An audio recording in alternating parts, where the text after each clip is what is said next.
November 10th, 2015.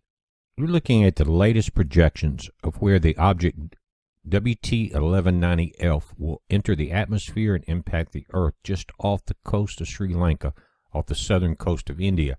Now, the calculations say the re-entry above the Indian Ocean will be on November 13th at 6:19 Universal Time or 11:49 a.m. local time, 11 minutes before noon. Now, this is the newest square of the box. They're giving it 12 kilometers, 65 kilometers out. But you notice how close it is to the shore. And because of that, they have issued a no-fly zone. This is coming out of the Times of Sri Lanka. It says a state of fishing ban and no-fly zone has been imposed on the southern sea area and over the sky as the space debris named WT1190F is expected to enter the Earth's atmosphere on the 13th of November. It's Friday the 13th.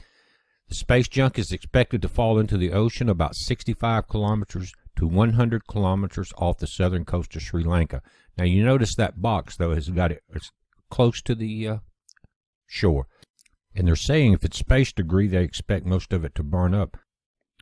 There's interest from around the world about this event.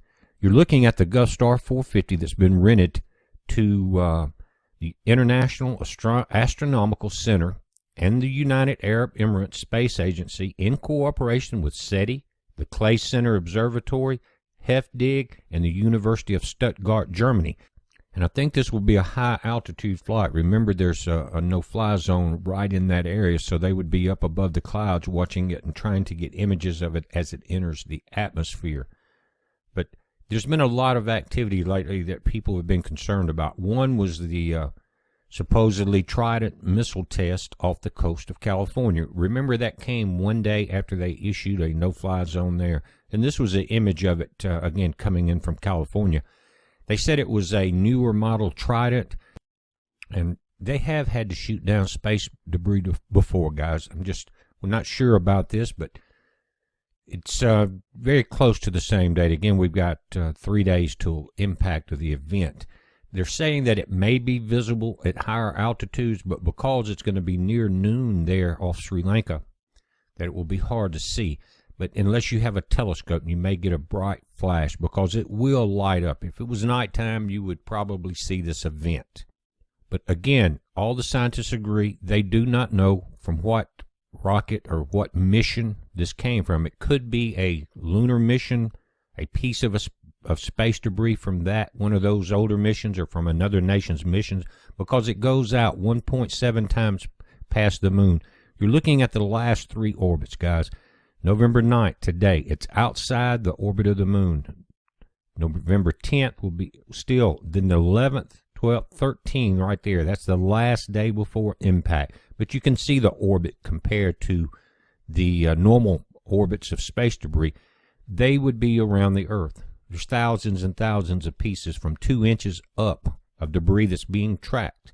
But again, they do not know what this is. They do think that it's not a natural rock, that it's either man-made or some type of piece of metal, because that it's lighter and not dense enough to be a solid piece of rock like an asteroid, because they say that the solar wind pushes this thing the same way that it would an object that is light or hollow on the inside, and that the moon has been able to easily manipulate the orbit as it comes past it when the moon is on that side when it orbits.